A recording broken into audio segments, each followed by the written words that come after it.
Welcome back to the TBM crew. And today I have very special company. Today I have the founder of Suncrest Publication, Frank Thayer and William Vanstone. How are you today? Feeling very good and happy to be with you.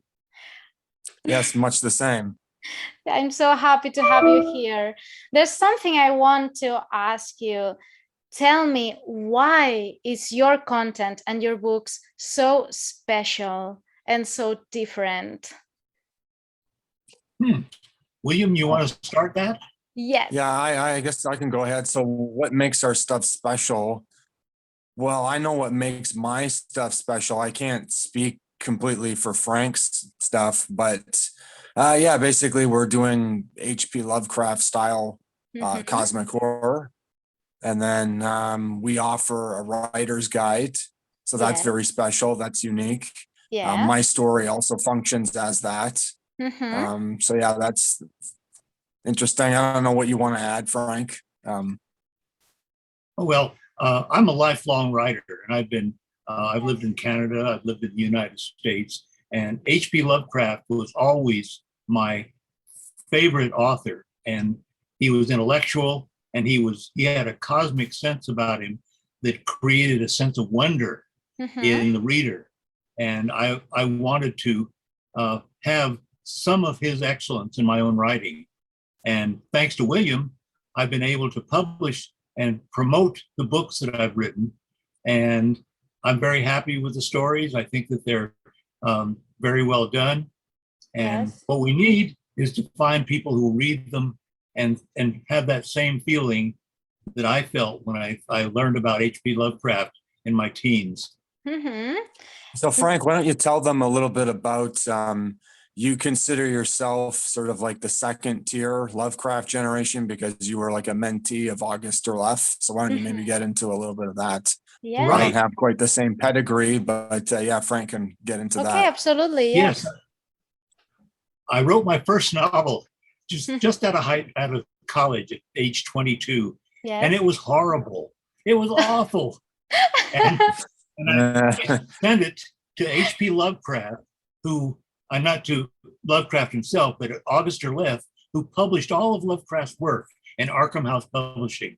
And he wrote back, I'll take a look at this to make sure there are no copyright violations. And I sent him this big manuscript of 250 some pages. And he sent it back. And he wrote me a nice long letter and telling me how bad it was. And nobody's going to believe this. And it was, as I told William, that I was impotent for 2 weeks. And I can imagine. Yeah.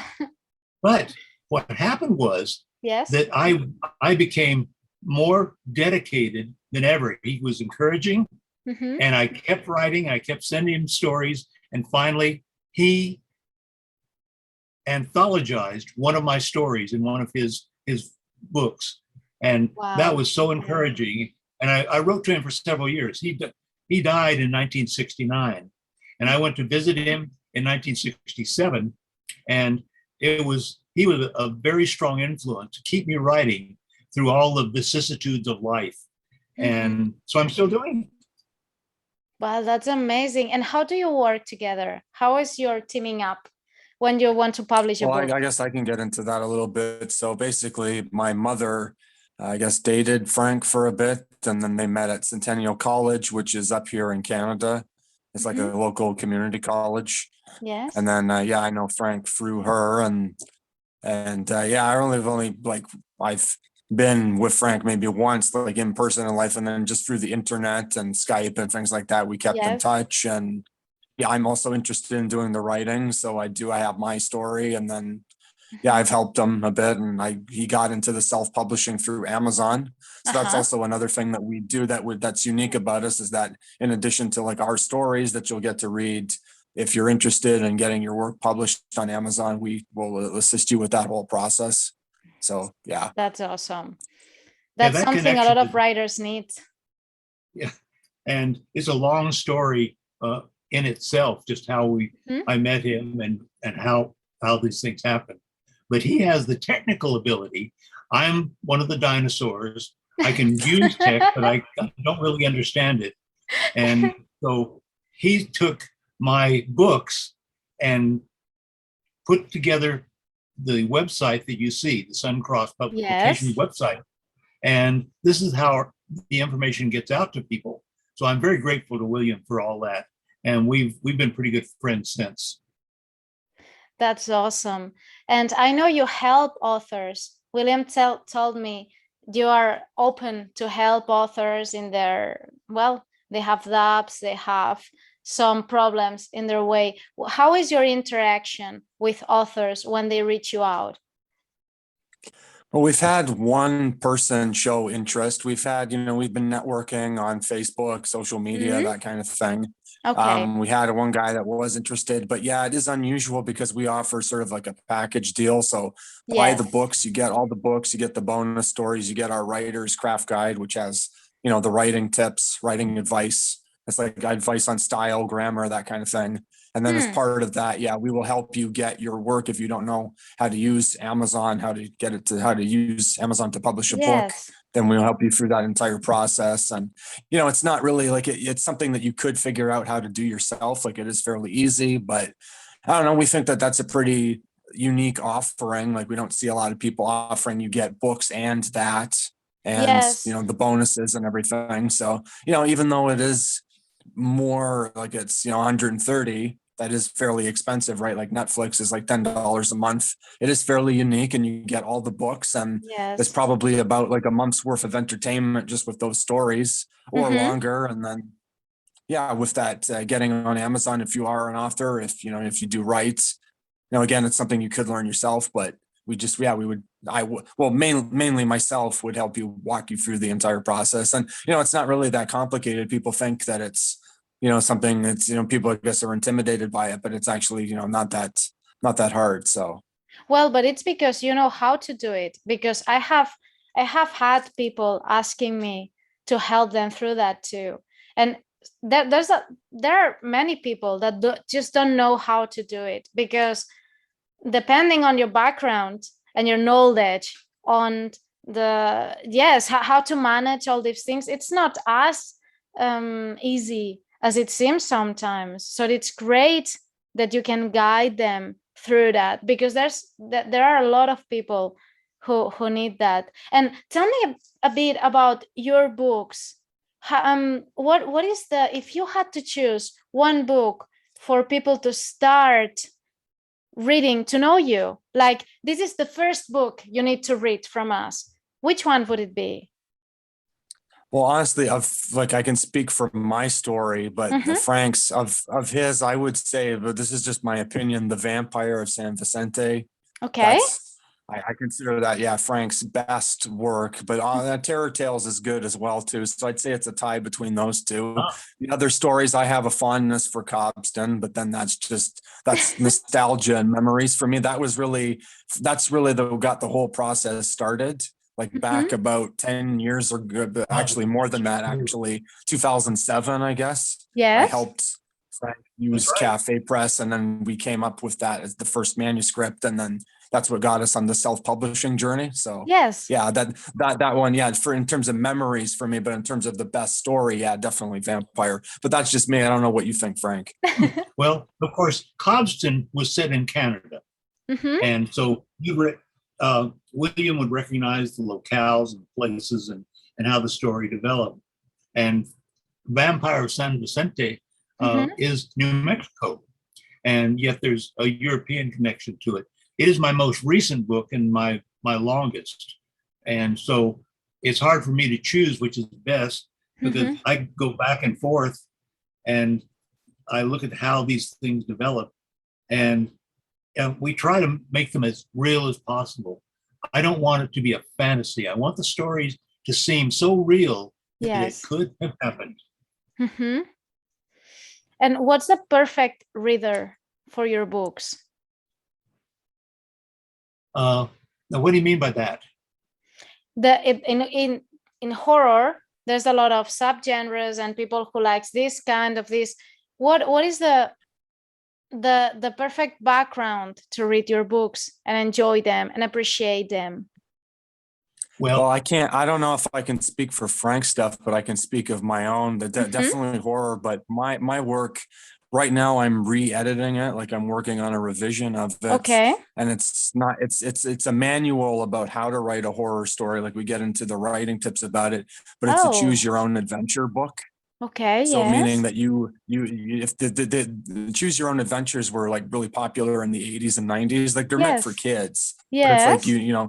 you're at a crossroads, to turn right, turn to Yes. page I 2, to remember turn left, that. turn to page 10. Yeah, Yes. yeah, that kind of thing. So I'm Yes. working on that. So there's a gamification element to that. So then also people that are into, playing adventure games, that kind of thing. I'm trying to make it more interactive. That's And so then I'm also interesting. into B movies. Like I'm into, like 70s B movies, Yes. sexploitation, Russ Myers, that kind of thing. Sort of like Grindhouse, Quentin Tarantino, even though I'm Yes. not like a big fan of his, but yeah, that's sort of the vibe. I'm going for like a cheap B movie. So it's horror, but it's like Plan 9 from outer space. That's what I'm going for. And so that's definitely that's my stuff. So I'm not like Lovecraft because I'm into slang. I'm into Yes. stuff like that. I don't write mine like a 16th century, manuscript from way back then. I'm Yes. more modern with that modern twist to it. But then Frank's stuff is entirely different from mine. So I don't know. You can go ahead, Frank. Like what's yeah, good description of your work. And Yes. I would say, I look at myself and say, well, I've got a PhD, which doesn't get you anything in life, but my I'm a word guy, and I've learned, I've read, I've studied, and trying to make these things real. Lovecraft made the outrageous horror so real that when I was very young, I believed what he was writing. Hey, these books have to exist. This story could have happened. And so I'm very traditional, and I'm a leftover from the 20th century, whereas William is far more modern, and I think that he may resonate with a younger reading audience. That's Mm-hmm. just it's how definitely I'm. a lot more liberal moral turpitude and that kind Yeah. of thing, but at least it's not woke. So yeah, Good. but Glad to ours, hear ours are that. not. Yeah, definitely. That's also another twist that we're not. They are sort of politically incorrect, I guess you could say. Yeah. So Yes. Yes. And have you thought about um, turning maybe some of your stories or books into something graphic, like visual novels or games I'm working or on for comics? yeah for mhm. Yeah, for my story, tarot cards. And Yes. also later on, but much later on, I'm working on getting a 3D printer. I plan on making maybe some action figures, but Okay. That's that's like awesome. in the next couple of years. Like it's gonna take a while. There's a learning curve to it. So I'm working on the tarot cards. But yeah, I do like illustrations. I do have one. I'm gonna have to go look for it. It'll maybe take me 2 minutes, and then I guess Frank can keep you talking, and then just bleep out me or whatever. Yeah. So, so you see that William really is in this generation. He speaks to millennials, to Gen X, Gen Z, and Yes. whereas my work, you have to appreciate classic writing. That I'm always looking back. I'm still reading the authors of the early 20th century and finding a lot of excellence because they were wordsmiths. They were very careful. There were no grammatical problems, and but I think that graphic novels do hold people's attention. They are just the evolution of the comic book into the Yes. modern age. Exactly. Yes. Yes. I I can't agree. draw. Yes. Yes, I completely agree. But I think your content would fit perfectly in something graphic, something visual, right? So it's always a good idea to think, I just went to hey, go get an hello. illustration. That's what I was saying. So just to show, this is one that I'm working on. It's a tarot. I'm starting it off. This is just like a draft. Let's see, yeah, it's Okay. with scratch board. So the tarot cards are going to be, yeah, with the scratch board. Hmm. Just zoom in a bit. Wow. Yeah, Okay. see. That's Father Time, and he's one of the characters in my story. So Yes. And that would that's be going to That's be yeah, he's the original Grim Reaper. So that's tarot card number 13. So right. that's awesome. So lots of new projects going on. And I'm so curious with all of this that you explained me, what do you think of the movies scene nowadays on horror? What do you think of the movies they are doing nowadays? Well, I'd certainly agree with Frank. It's in one of his our writing tips about sparing the grue that there definitely is too much, I think, gore, things like that. I do with mine, it's more like creepy horror. Like it Yes. suggests something, say, supernatural, something like that. But Mm-hmm. yeah, definitely too much emphasis on that sort of thing. But I do have a little bit in mind that is like there's a bit of violence and stuff, but it's to make like an ethical point. It's not Yes. just for the sake of it. Like it's to have like sort of a moral arc or a message to the story. But yeah, definitely I would agree with Frank that it's yeah, too much of the gore stuff, definitely. And I Yes. got to point out that William Yes. often has his tongue in his cheek when he's writing some stuff. He has a horror, but yeah, with a little twist of the mouth saying, you gotta laugh at some of this stuff. But I go back as you're talking about Gru and horror, and I tried that. My first novel had a lot Yes. of that Yes. stuff, violence, blood, intestines, you know that. And Yes. August Derleth said, get rid of that. And not get rid of it totally, but make sure that any violence you have has impact. And I go back to 1977, the movie Halloween, that changed everything. Mm-hmm. Halloween was the first true slasher film Yes. where all the teenagers were killed because they were having sex. And yes. it just, and that became the template for most modern movies. You get to some movies like Saw that are just disgusting to me. And so I'm still lagging way behind and trying to write stories that have a sense of awe to them, not just making you feel awful, but also sense that there's something more to existence than we can possibly imagine. I like that. And for you, William, which movie would you say it's your favorite one in horror? Honestly, if you had to choose one, like this is the one. That's tough. Well, it's the kids' movie, Hocus Pocus. Okay. That was my first exposure to any horror. But yeah, that's sappy. That's a kid's thing. But yeah. Yes. Okay, that's a very good one. And for you, Frank? I have several, but I think that one of them is a black and white movie called Curse of the Demon. Yes. And it's starring Dana Andrews, someone I can, and it's about the casting of the runes, where this evil magician in the UK is sending people little strips of paper with runic signs on them, and a demon is tracking them after he passes the paper to them.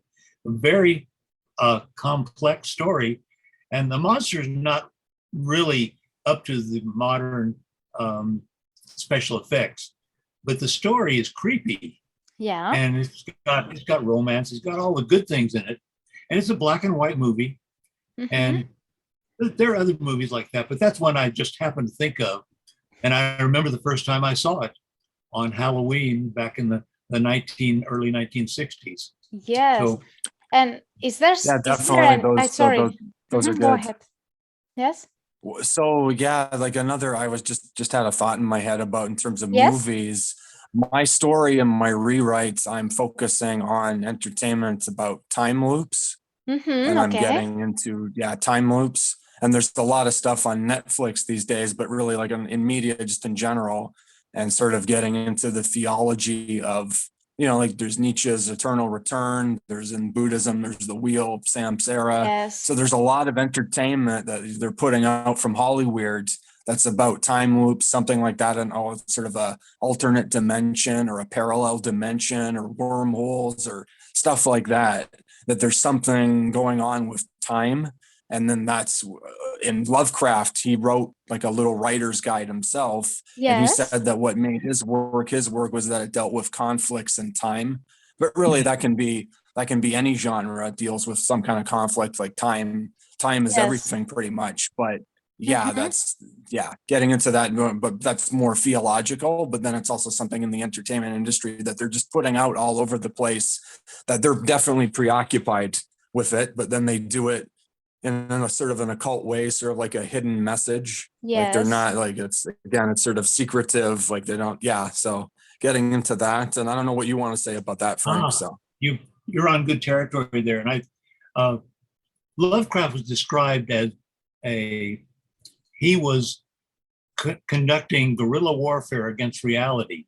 And I always liked that idea. And certainly my stories are really punching the idea that what we see in the three-dimensional world is not everything there is. Just like our organic life is not all there is. And that ties in with what Yes. William was just saying. And most people really believe this. They know there's something more than they can perceive in their daily lives. And if our stories can bring that out in them, they're going to appreciate it. Absolutely. And with all your expertise in the writing world and in the horror world, is there anything that you don't like in the genre? Like, when this happens, I hate it. For example, there's people that say when the romance genre gets involved in horror, it's not horror, I don't like it, for example. So is there something you don't like going on in the horror genre, as you see in the social media or happening in the community? Something you think is wrong? That's a hard one. William? Yeah. I know. What do you think? Well, honestly, like I see a lot of woke stuff. And again, people have the right to their own opinion, obviously, and it's, freedom of expression and all that. I'm not saying that they can't write what they're writing, but yeah, it's like too much of that. And then that's, well, even though there's a lot of gore and stuff like that, there's also an obsession with sexuality.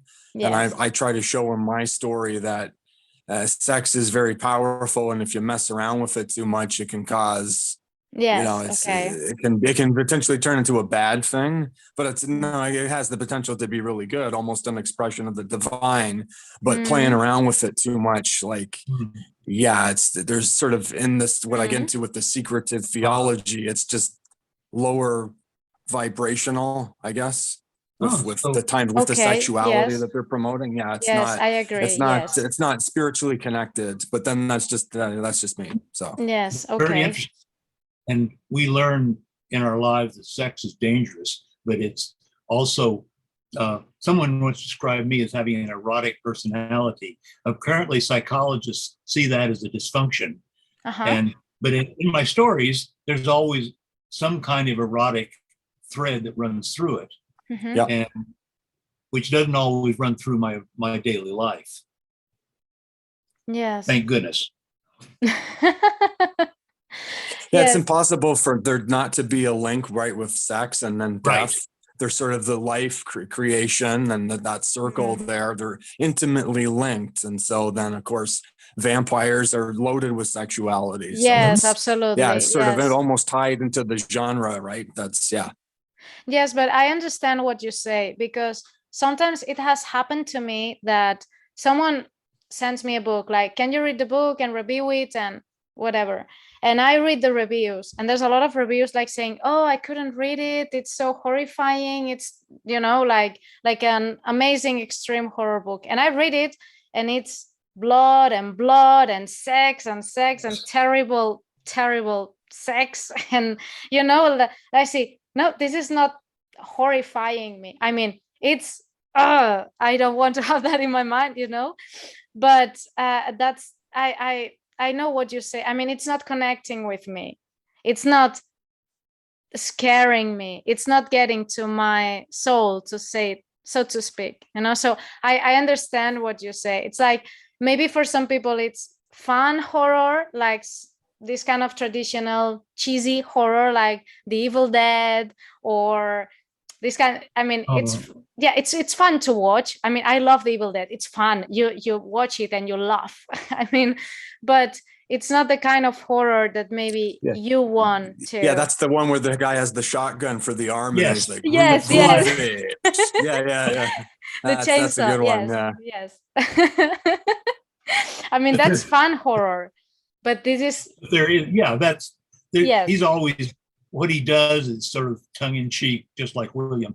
But it's I think that we're all on the same page here. That the gore and the I think of a number of movies and books that are just awful. I mean, from page one to the end, yes. It's just degradation and violence and yes. Soul destroying experiences. Yes. And that doesn't get us anywhere. We go back to what we said. Definitely. I have a scene in my book. I'm not going to give all the details, but it yes. shows, potentially the morally corrupting power of the act done improperly. Good. Basically. Well phrased. So that would, Yes.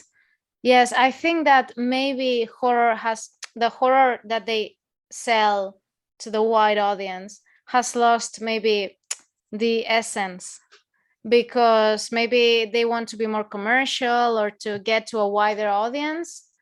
So I think sometimes I have read and watched the best horror in the underground world more than in the movies or in what I mean, the big screen.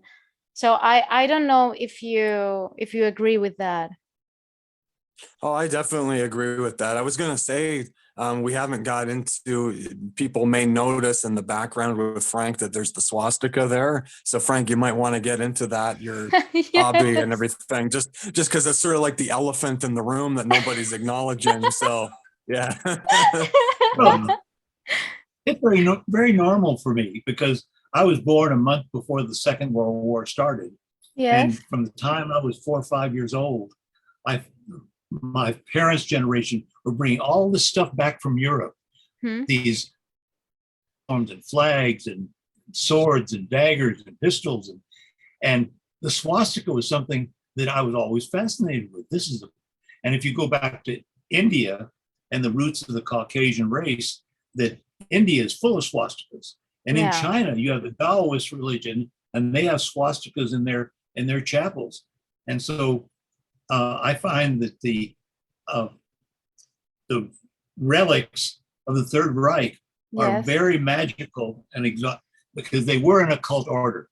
Yes. And because I am into occultism, I see those things in their symbols. And what happened was it ran off the rails, and they did terrible, evil things. But yet the mythology that they were following was older than we know. Yeah. And so I do. Yes, definitely. They were like a religious order. They were. Although our culture secularizes everything. Yeah, there was almost like a religion, and the symbolism and everything. And I'm into the history as well too, and I don't collect that, but I do collect the authoritarian, communist stuff. Not that I'm a communist, but I'm into that propaganda art. And Frank in college did do a propaganda, you taught a course about propaganda and the war history and all of that. So and that's something else we're into, or he's into. With Germany and Soviet Union, communism is an ultra materialistic religion. It's terrible, and it's killed more people than the Nazis ever did. Yeah. And it was Generalissimo Franco was fighting communism in pre-1940 Spain. And he was a dictator, but he saved Spain from Soviet expansion. So it's not simple, but we also have to keep ourselves decent and caring of other people. And in our fiction, like my vampire story, there's a love story woven through it. Yeah. And it ends up that love is triumphant in the very end. That's my Pollyanna way of looking at the world. It's so lovely to talk to you, but we ran out of time. Just to wrap up, where can people find you?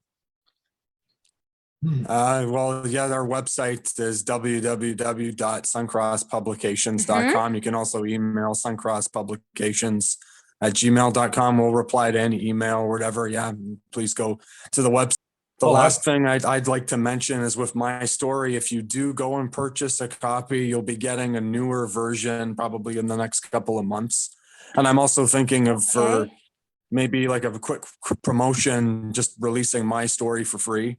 So yeah, look out for that. That's coming soon. And I don't know what else you might have to add, Frank. Well, I very much like to have people buy one or two of my books and read my stories.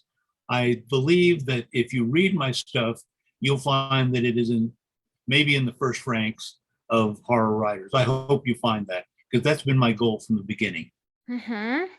Okay, absolutely. I thank you Also, so much. Also, just want to say lastly that I'll be at a zine festival in Hamilton, Ontario. That's the Hamilton Comic Convention, and then maybe next year at the Toronto Book Festival. So we'll be quite active, and just check out our social media and website, and we post all the time those sorts of updates, but we do go to zines, that kind of thing. So absolutely, we will link everything below so everyone can reach you out and see all your updates. Awesome. Then thank you so much for your time and for being here with me today. It's been definitely fun. Yeah, it was a pleasure, and we'll do it again sometime. Cool. Okay, then thank you so much, and have a lovely day, night for me. You too. Yeah, same to you. Okay, bye-bye.